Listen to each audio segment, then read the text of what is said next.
Hi guys, thanks for joining me. So this is the second video for tonight, and I wanted to show you the figures that I've done for the WW1 Truck Diorama. So I bought some paints. These are from, can you see it on there? Sorry, they're from AK, that's right. Sorry, I'd forgotten for a minute.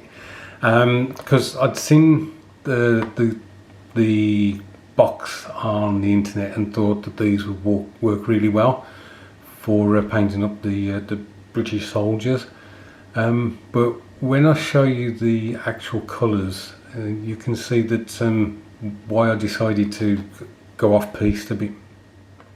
So this is the first colour, and this is British uniform base. So this is obviously your base coat, and you splash that on all over the figure, and then they give you the British uniform lights. Now when I show you the colour of it, you'll see, I'll try and explain why I decided to not use it. So this is the British uniform light, and as you can see it's a lighter brown. Now the pictures that they show on the box are both officers, and the colour that I was looking for was like a green, a much greener colour than the usual brown that you get for the rank and file. Now I usually do paint my British troops, you know, like this brown colour, but I wanted to paint a couple of officers, so I wanted the green tone. So when I saw that this was another brown and wouldn't give me that green, I wondered what the hell I needed to do. So I'll try and describe the process. So what I did was I got some of this Games Workshop's Strachan green, and I mixed it with the base colour, the brown, and I used that to create 90% of the colour on the figure on top of the base colour. But when I finished, the green still didn't pop out. So then I used the Strachan green on top of that, and it still wasn't doing it for me. So I thought, in for a penny, in for a pound, added some yellow to this as well, and then did the highlights, and basically I thought I'd ruin the figures, because it was almost like a luminous green. It was terrible. It was just like, oh my god, this stands out so much on the figure. So I thought, that's it, I've ruined the paint job. And I thought, well, the only way I can try and save this is by using, I'll just grab it, using this, not Agrax shade.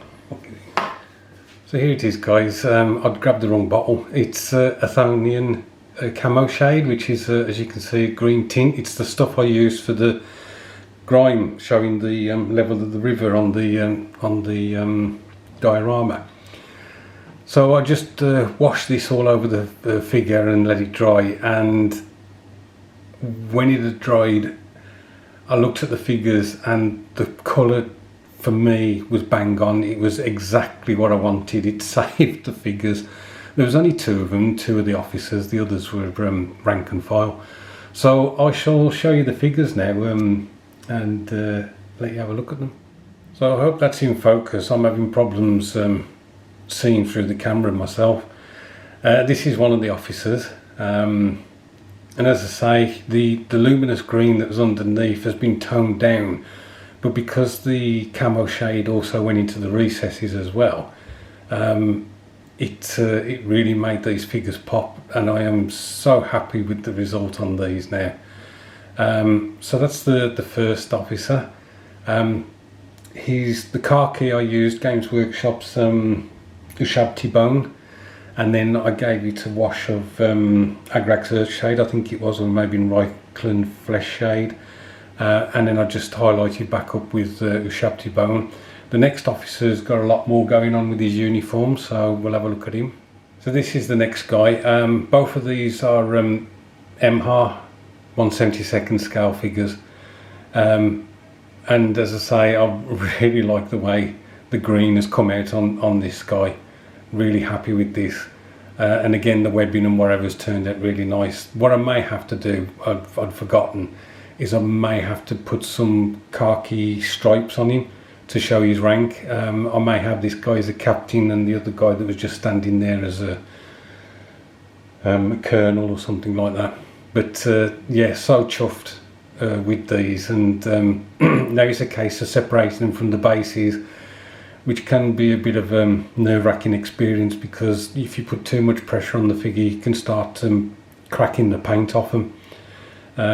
So I just got to be really careful. The other thing is, I don't want to get the knife too far up the boot, because then his feet will look deformed. So as I say, just some careful knife work to get him off.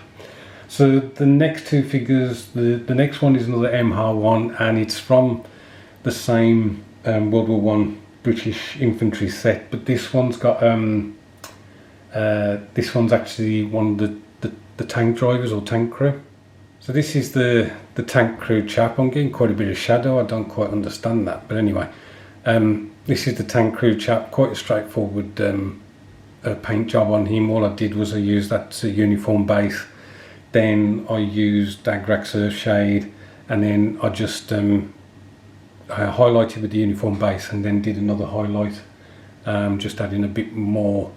I think I may have used the lighter brown from the AK set. You've got his leather helmet that he's wearing there. That was Doomball brown and then highlighted with Scrag brown.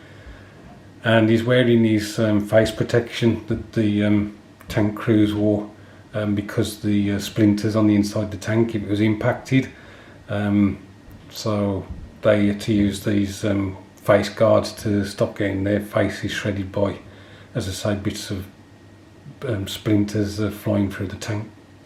So the next one is from that company that I just mentioned, the Scale 3D, so I'll get that, and he's actually sat in the truck.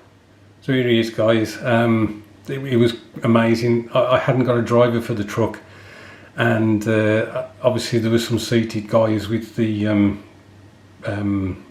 taking a break set, and so I cleaned this one up and he sits perfectly on it. So if in future I need a driver, there's two guys sat down like this, I'll have a look at them to see if they'll fit.